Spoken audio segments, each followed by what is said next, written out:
as deeply as they should be, because more data, more analytics equals more alerts equals higher operational spend, more analysts, right? Most places can't afford to do that. So one of the side effects of RBA is that we free up all of these tier one analyst resources. We're not interested in replacing or reducing the number of FTEs that are out there. What we're really interested in is this: how can we shift the resources around in the SOC so we can rebalance that notion of what we do from a reactive perspective versus a proactive. So what we want to do is we want to shift those resources that the tier one analyst is doing to pick up more things like adversary simulation, threat hunting, threat intel, like that kind of stuff. So that's really the question that we're out to solve today. And we do that by focusing on that whole underlying the big picture RBA concept, which is trying to get away from this notion of data sources and really try to look at your enterprise ecosystem in terms of behavior, right? So when we look at what I'm trying to do with these analytics, I'm taking interesting findings.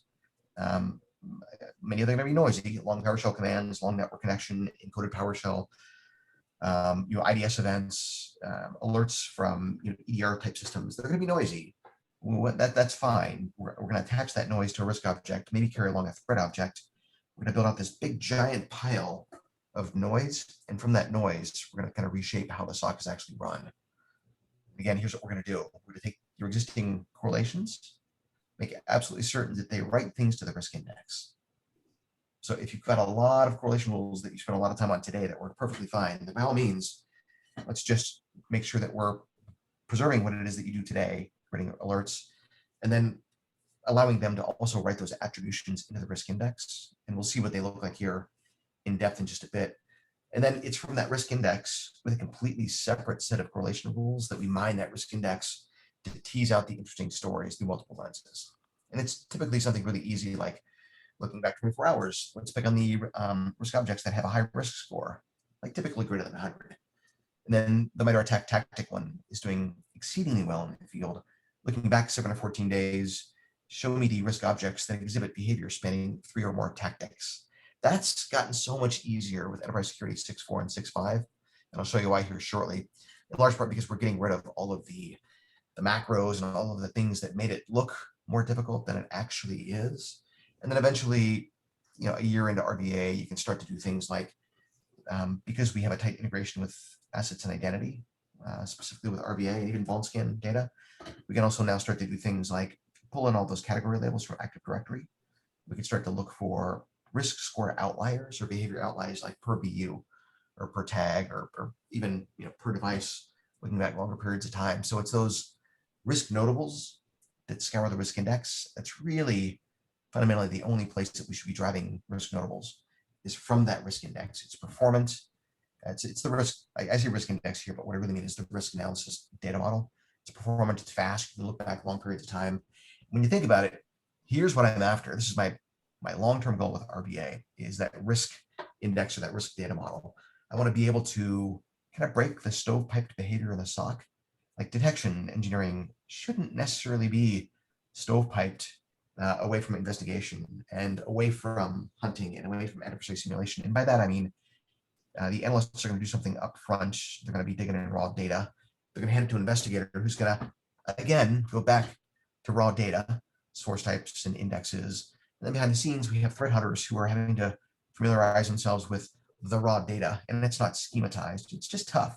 So if we think about this, though, and we have all of the functions in the SOC operating in that risk data model, you're going to see that in the demo. Life is a little bit different for lots of reasons. Number one, it's fidelity. Number two, you've got linkages between all of those data sets, whether they're risk objects or threat objects, and it's schematized and it's performant. Right. So that's what I'm after is kind of level setting everything up kind of a notch so that we can focus on behavior, not necessarily the data. And again, this is interesting because this highlights a couple things. Number one, when something interesting happens at 6:55, what I'll probably see as a risk object is maybe the email address, which is fine. If you think about me inside of Splunk, I probably have 10 different identities. Email address is one of them. Then I have a domain, login name. But with us tied into the directory, I can kind of normalize all of that stuff, and I can focus on Great. So spear phishing probably detected my email address. So let me make sure that my risk object is the one that I use, here at Splunk as our primary identity format. So that allows us now to very easily kind of look across all these different identity formats, all these different data sources, in terms of cloud or on-prem, to normalize them against one identity. So now it becomes very easy for me to say, no, wait a minute, suspicious commands, very noisy, suspicious PowerShell, very noisy. Oh, he's zipping into the cloud. Again, from my perspective, I don't care where it comes from. Again, one of the interesting challenges with RBA is that we have to make sure that we get things normalized in terms of asset identity up front. And for that reason, you'll end up not using IPs, but you'll use host names. So each company's a little bit different. You're gonna have to think through how to get things normalized back to host names when I have as an IP. But identity's easy compared to assets. And then at some point in time, things become interesting, right? So then I've got an aggregated risk score greater than 100, and I'm checking that risk index every 5 minutes, looking for somebody that has that nice big high risk score, and then I can throw the risk notable. And now with ES 6.4 and that risk factoring framework, along the way, if one of these systems or one of these services or one of these identities or like anything along the way there had context that said higher priority or interesting category, or from the vulnscan data, maybe high or critical known vulnerabilities associated with those, that risk factoring framework now allows us to upscore along the way to get it to trigger earlier, right? And this is getting back to the roots of what security is supposed to be about, right? CIS controls number 1 and 2. And I'll show you what that stuff looks like. But by and large, these benefits are always changing. I'm trying to narrow it, way down when we talk about RBA. And I'll show you a business justification tool that we also built that you're free to use. It really is about, upfront, just, I hate to use the word streamlining, but really streamlining the efforts of the analyst within that SOC such that we can really change their lives and get them involved in more interesting things and give them time to actually go get trained. And that's the kind of feedback that I hear from customers. And we have to, again, abstract our way a step further away from data sources. So I don't care where the data comes from, right? Hybrid is a fact of life. So we need a mechanism to allow us to kind of abstract, towards that. And I think RBA is the way to do that. Quantified SOC maturity, regardless of what you align to, it's only a portion of the story, but most folks are aligning from an APT perspective to something like MITRE ATT&CK or kill chain. You can go NIST or CIS, all that stuff supported out of the box, but it's an easier path forward. Where do you get started today? Well, let's talk about the business. Let's talk about use cases. Let's talk about your data sources. That's a little challenging, and that's the way we've been doing it for 20 years. But I think it's so much easier for many customers to say, no, wait a minute, break out Attack Navigator. Let's look at your data, and let's get busy writing detections and use that as a guide. And then when you run out of detections to write, get busy with adversary simulation. Validate your work. Right. So when people say, well, how do I know that this really works? And how do I know that I'm not missing something? Well, there's a process for that. It's called adversary simulation. And Splunk has free tools that we can hook you up there with as well. And then when you run out of detections to create and they are being validated and you do have processes around that and it works like a charm and everybody's super excited that you're killing it with security, then study Attack Navigator and figure out where your best bang for your buck is. Yes, question, please. Questions? Nope. Alrighty, and then you'll see what I mean by closing the visibility gap. We touched on it earlier, picking up additional detections to provide better coverage, to really round that story out, to make everybody's lives easier upfront from both detection and investigation, right? So detecting more efficiently is a third of the battle, and then I think another very important third of the battle is making dramatic improvements in the investigative side of the house. You're going to see what that looks like here shortly, but ultimately we're trying to close those visibility gaps. Any questions, comments so far? I'm going to ratchet it up, get a little more technical, but questions on the concept so far? Any healthy skepticism? That's always good. Right. I talked about this briefly at .conf. This came from Viasat, clearly, and they've given me permission to use this slide. Those are their annotations on that slide, not mine. Typical customer journey, 3 months, start to finish. And all we need is one person there that is curious and committed and motivated with security to try to make that difference. Give us 2 hours a day. We'll help you write the risk rules. You'll start to see that story unfold within the risk index. start to build relationships, make sure that the analysts are ready to roll, make sure you've got support from management, make sure everybody knows what you're doing. While you're working there, nothing's changing. We're just populating that risk index, and we're starting to see stories unfold. Again, 3 months. You've heard that from many .com presentations. Viasat did it in 3 months. Here's their first month snapshot. Pretty quickly, they realized that they were able to crank out a ton of rules, cover mostly what they had today. And within a couple of weeks, they were able to turn off their existing detections. Right. So that explains that first 1/3 drop during the first month, dramatic drop in alerts. And then after some tuning, be careful with that word though. It's a very interesting word. After some tuning, they get their abandoned notables to essentially zero. So nowadays, it is zero, and they're looking at everything they look at. And I give you that warning on tuning because this is not an easy button. It's an easier button. I think in security, every enterprise is different.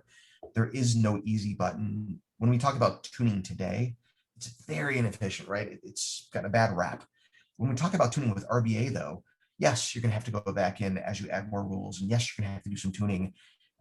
This is a different kind of tuning, though. This is actual security work. This is you putting your nose, into the actual mechanics of your enterprise and your understanding behavior as it pertains to, anomalous, collections of all those stories that are trying to be told. That's actual security work. It's not nonsense, just whitelisting just because.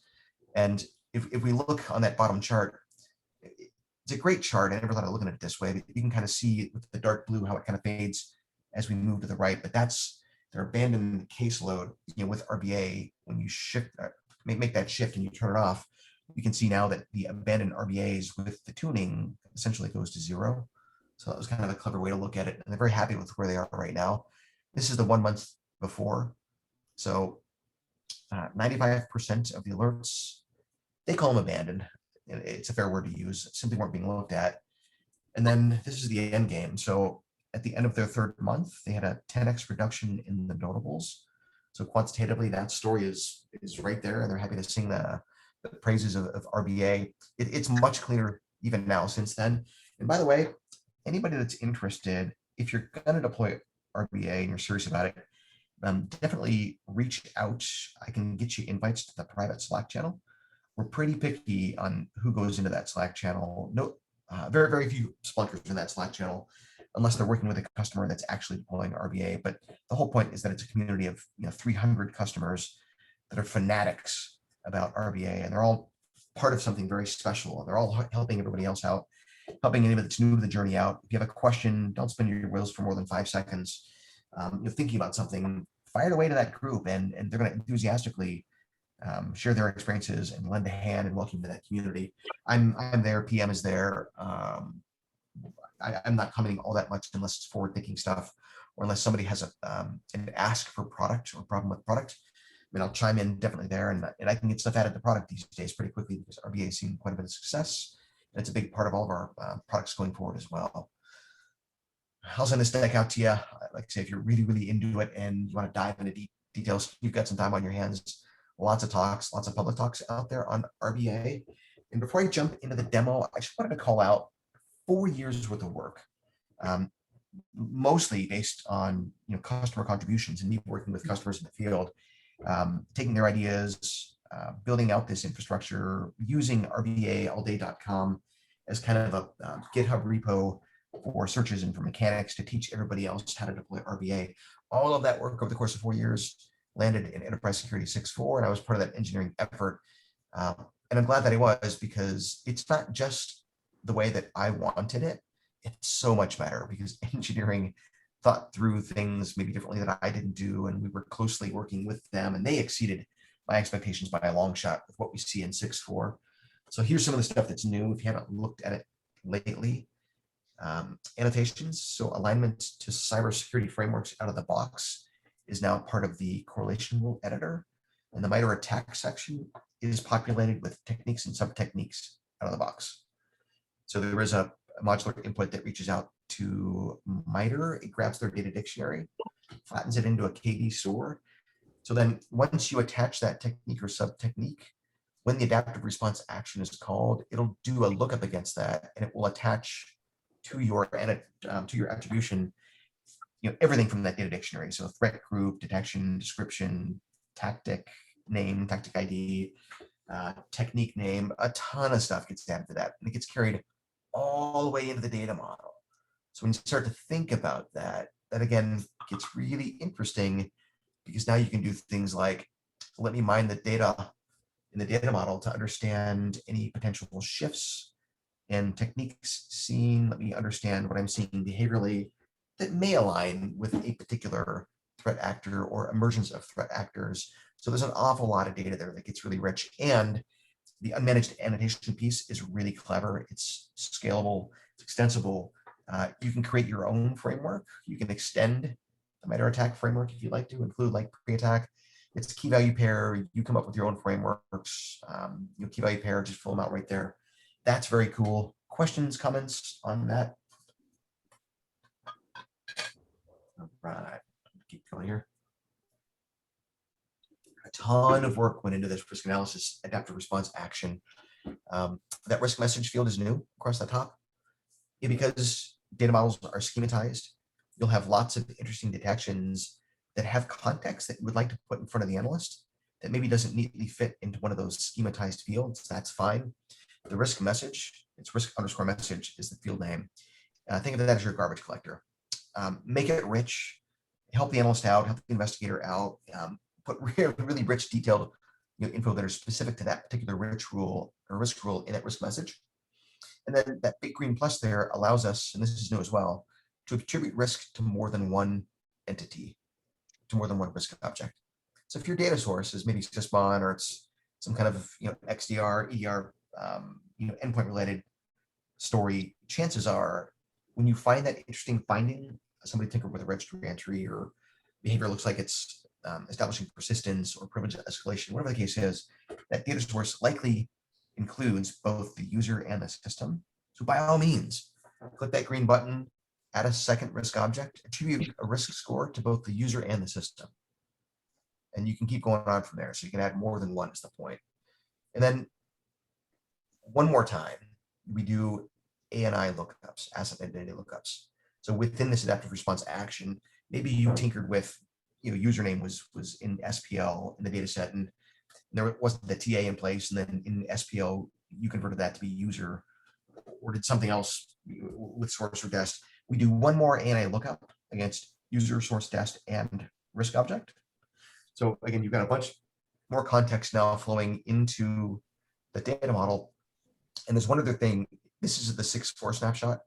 In 6.5, the only other thing that's new to this is the one and the only thing that didn't get added to 6.4 was the threat object. I had to do that in SPL in 6.4. Now in 6.5, we finally got that brought into this GUI. So threat objects are the other thing that's there. I think you'll find this piece interesting. You can write whatever you want to the risk index. You've got a clever detection that looks for something awesome, and it digs up a bunch of really amazing context that's going to be awesome for the analysts and the investigators and for the threat hunters. By all means, grab that stuff, key value pair, stash format, dump it into the risk index, make it as rich as you want, keep it in the risk index. Now, the trick is, how does data get moved from the risk index into the risk analysis data model? It's the whole once every 5 minutes. We have a scheduled search that runs behind the scenes, and it picks out the right fields and it moves them in. What we've added to that is this risk factoring framework functionality. So what happens is you build a bunch of rules like you see on the screen here. In this case, I'm saying if the user category is privileged, right? So if the data in that risk index, the one event that flies through here, does have user category and it's equal to privileged, in this case, I'm going to multiply the risk score up by 1.5. So you can multiply, you can add, you can do whatever factors you want, negative, positive, it's a float. There's an advanced tab that you can't see on the screenshot, but you can do, regex, all kinds of interesting stuff with that. The whole point is this gets run as the data is moved from the index to the data model. And what you end up with is a new calculated risk score, right? So typically, risk factoring is going to apply to like assets and identity and even vuln scan context. right? So that's where the risk score up happens. If you wanted to, if you had like maybe a Palo Alto firewall and it's got, a web category score, or something in there that says, hey, they went to this domain and it was blocked, but we're going to give it a risk score, and you have the opportunity to inherit some kind of risk score from the data itself. By all means, in your correlation rule SPL, you can come up with your own risk underscore score manually, and that will override what's in the adaptive response action. And I mention that because that's interesting context. You don't necessarily have to think about risk factoring being where that has to happen. There are other ways in SPL that you can risk score up as well. And that, again, that's all by design. The fact that we made certain that we can override risk scores in SPL. Let me see, threat objects. The notion is when I sit down to write a risk rule or a correlation rule, it's security focused. All of us have been really good about saying, well, it was this risk object that did it, right? It was the source or the dest, right? This was the thing that made the noise. So that's common.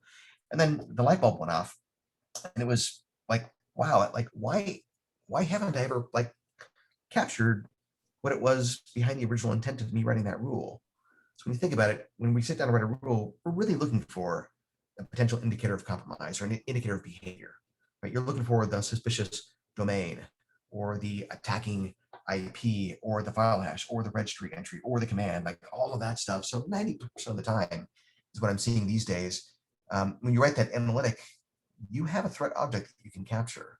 So go ahead and capture that, give it a threat object type, and I'll show you how that comes into play in one of, 5 different ways, right? So it's interesting, up front from the analysis perspective. It's very interesting from an investigative standpoint. It's super interesting from a threat hunting perspective, and it's also interesting from kind of an ML perspective. Questions on that? That's a hard one to digest until you see it in action, but I'll pause there. Any questions so far before I jump into the demo? Hopefully it's interesting. Right, let me stop this share. Check chat real quick. Examples of lowering risk.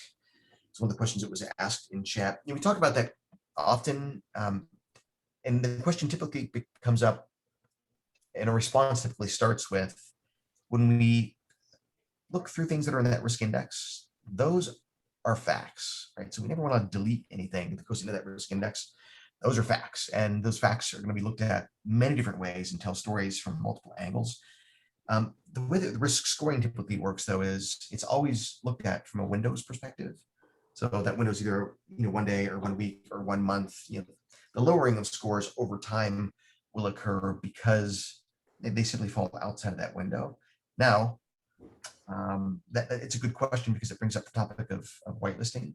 So great. So you worked a ticket, you worked a case, your reimage device, like whatever happened has been dealt with. You can absolutely use global whitelists now to prevent that same thing from triggering again and again and again. I can't think of a reason why you would actually want to lower a risk score. It's been talked about 50 times in that Slack channel amongst the community. You can lower risk score, but we just don't have a legit use case yet to lower the risk score. Was it Tyler? If you've got an idea where that's applicable, definitely throw that out there. I'd love to hear of it, and if it is a legit example, I'll build it in the demo and build in the product if we need to. Sure, I don't have one, but it's an idea. I don't know if you could add negative numbers. Yeah, so you can't have negative numbers. Yep. Any other questions, comments? Okay, yell if you can't see the screen. I think you should be able to, though. Enterprise security, this is bots. So bots of the SOC, we go into the lab, we do a bunch of work for 6 months. We study, we prepare, we build run sheets, and then firsthand, we launch the attack against a pre-built infrastructure. So none of this is gamed. So except for the risk notable events, all of this is stuff that you will see and have seen in bots v4. And again, the whole point is that just like nearly all of our customers, we're going to go from 4 pages down to like just over 1 page. We just narrow it down to the risk notables, and we'll take a look at them. Clearly, they're going to be very different looking than what you typically see in a notable event.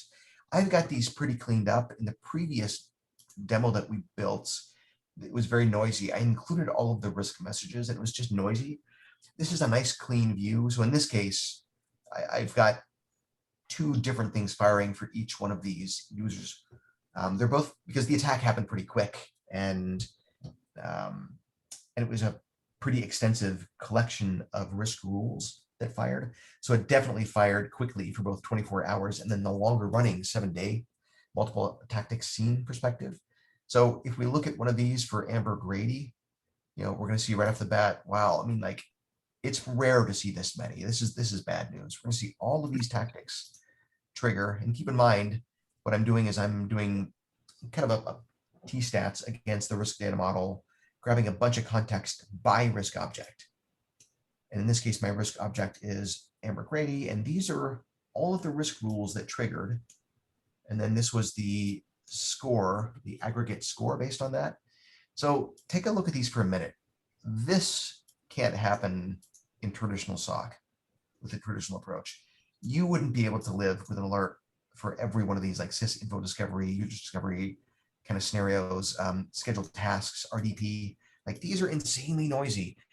I bring these up because if they're crazy noisy, like they will be in most environments, give it an insanely low risk score and maybe even make it 0.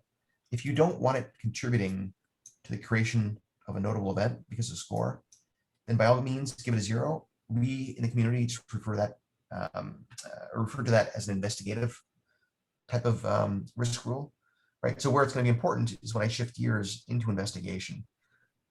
So lots of interesting threat object types seen here as well. So I'm capturing file hashes and domains and IPs and processes, super important commands, registry entries, like all that stuff is really important in terms of like the types of threat objects.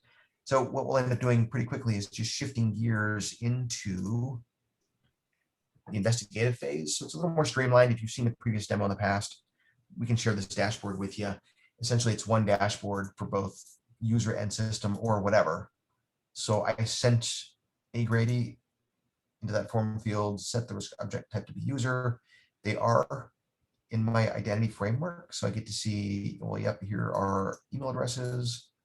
Here's my primary A Grady identity that I latch onto, and I normalize all my my risk rules against. But you start to build out some context real quick for the analyst to understand timeline-wise how things are shaping up from a tactic perspective, from a technique perspective, definitely from a threat object perspective.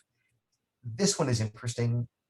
You got to get a feel for it in your environment, but being able to look at a user and understand, like, oh, this is normal, like in terms of the tactic weightings from a score perspective, an account perspective, you can get a feel behaviorally for what's happening with that user. Threat objects, interesting. This is not part of enterprise security today yet. It will be. Just download the timeline viz, and you can do clever things like take all of your risk rules. Again, these are investigative. These don't need to be rock solid. They can be as noisy as you can be. I don't care whether they have risk scores associated with it or not. I'm just taking all of this very interesting things that happened and laying them out for the analyst to look at. Again, threat objects start to become a little more powerful when you look at it this way. So you can organize these by time, and every one of these is associated with a risk rule where something interesting happened. Guaranteed to be a true positive? Nope, that's not the way we roll, right? These are just very interesting things that were slightly anomalous or will be eventually useful during the investigative process, right? So we can really start to see something not very cool get played out here.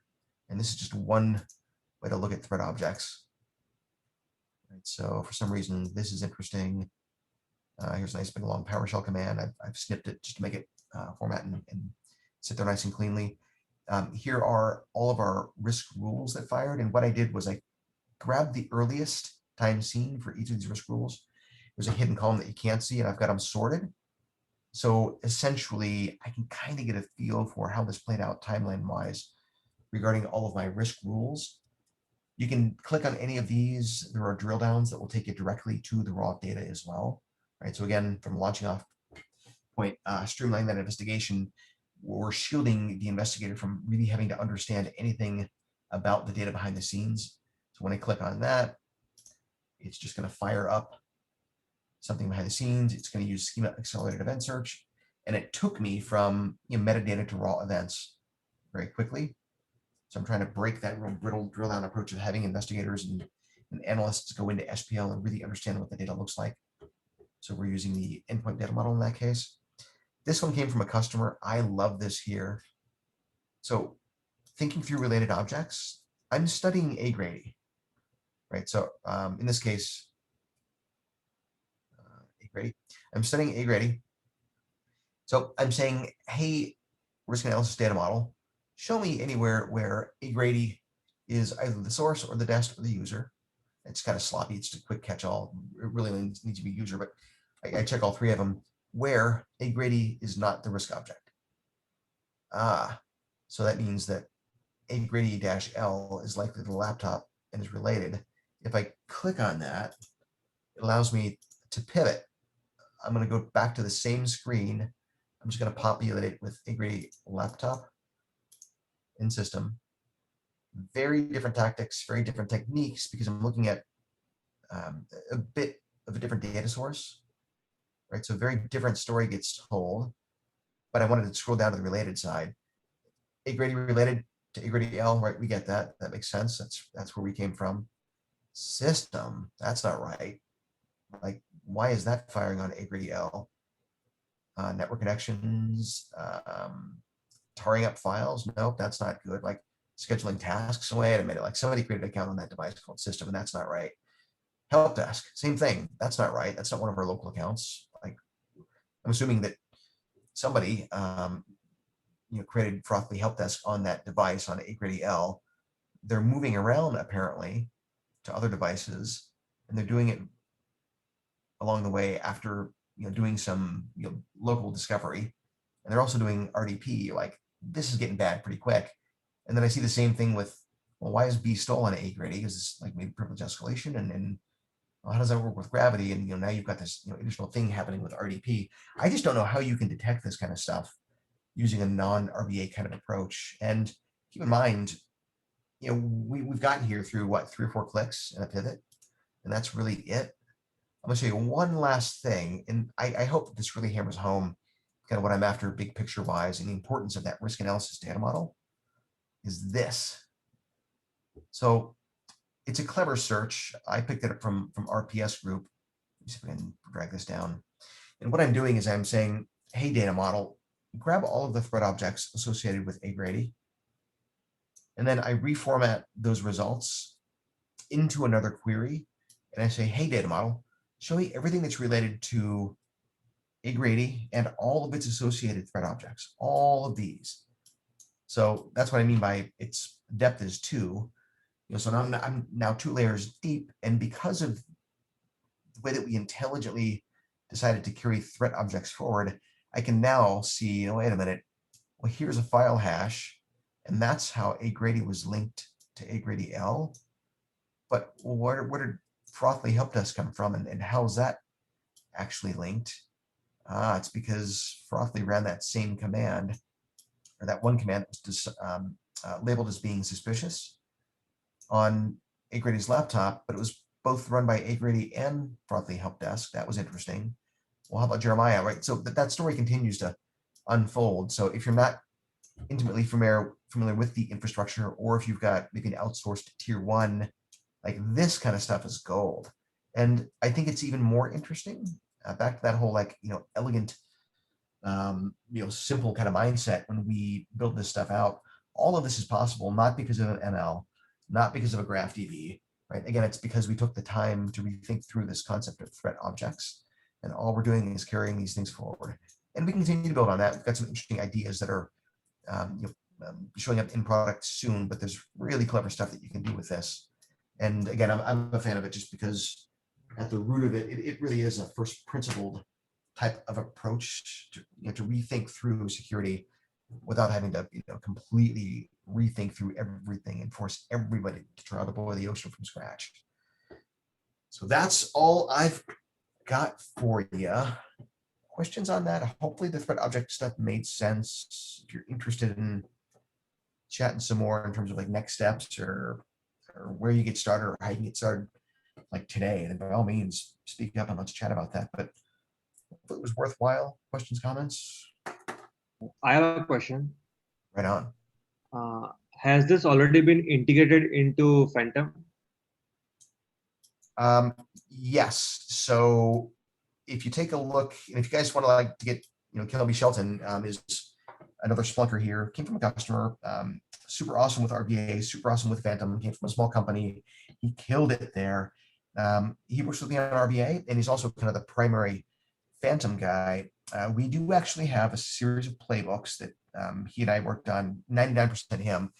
And what he does is, as we generate these very interesting risk notables, behind the scenes, there's a lot more information that I'm not showing you in the GUI here.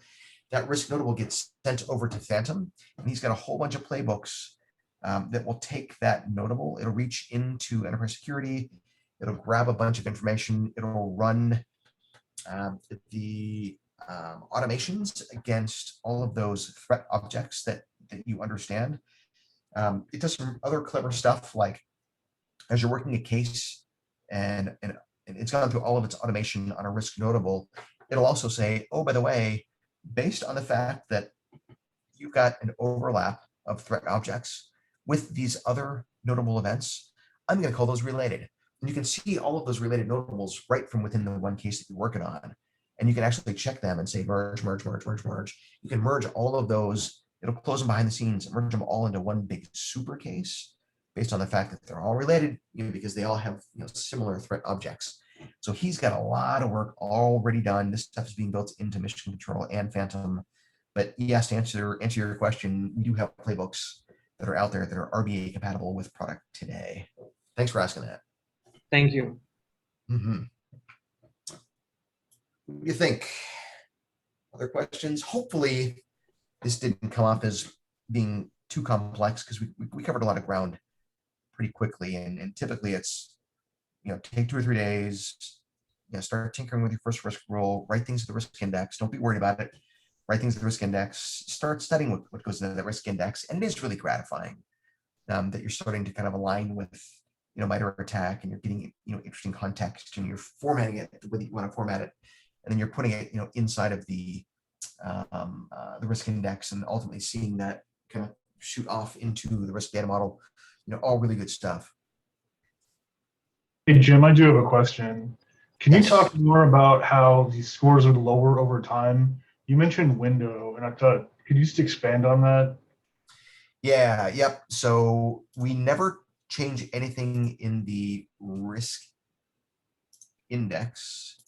Let me pull this up here. Unless something gets aged, unless something gets aged out by the system itself, because you've got too many events or it's more than a year or whatever. But if you look at just index equals risk, and it is all time, we never touch anything here ever, right? So once it's there, it's there. And by window, I mean when you build a dashboard, like risk analysis dashboard, I didn't want to leave that. Oh well.